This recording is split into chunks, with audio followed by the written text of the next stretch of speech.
Շրջակա միջավայրի պահպանության հարցերով զբաղվող շուրջ 3 տասնյակ անհատներ, հասարակական կազմակերպությունների, նախաձեռնող խմբերի անդամներ հավաքվել են նախարարին կից ձևավորված հասարակական խորհրդի առաջին նիստին։ Մինչ օրակարգի հարցերին անցնելը նախարար Մաթևոսյանը շնորհակալություն հայտնեց խորհրդին միացած գործընկերներին, ընդգծելով, որ պետության մասնավոր հատվածի գիտական ու կրթական շրջանակների գործակցությունը կարող է համակարգված լուծումներ տալ ոլորտում կուտակված խնդիրներին։ Մեկնարկային հանդիպմանը բարձրաձայնվեցին տարիներով ձգձգվող հարցեր պլաստիկի սահմանափակման, թափոնների կառավարման ու այլ խնդիրների վերաբերյալ։ Մենք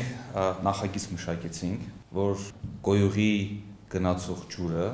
պետք է լինի մաքրված եւ մեր կողմից տրված ստանդարտին համապատասխան։ Հատկապես արդյունաբերական կամ չգիտեմ մասնավոր սեկտորին վերաբերելի։ Օրինակ,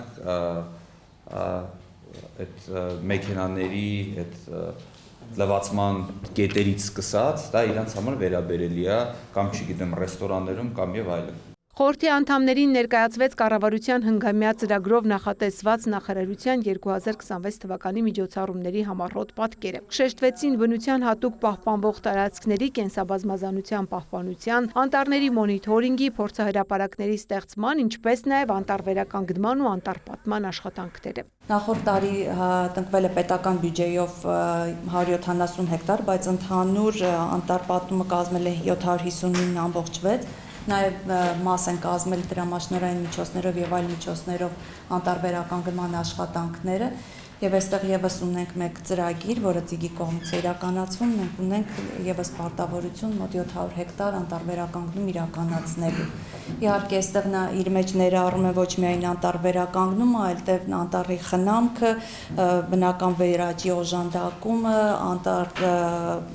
այսինքն տնկանյութի աճեցումը, տնկարանների հիմնումը։ Վերջում նախարարը առանձին անդրադարձ կատարեց 2026-ի հոկտեմբերին Հայաստանում կայանալիք COP17 համաժողովի նախապատրաստական աշխատանքներին, նշելով, որ այն ներկայում նախարարության առաջնահերթություններից է։ Ծաղկանուշ Միրզոյան, Ռոմիկ Խաչատրյան, լուրեր։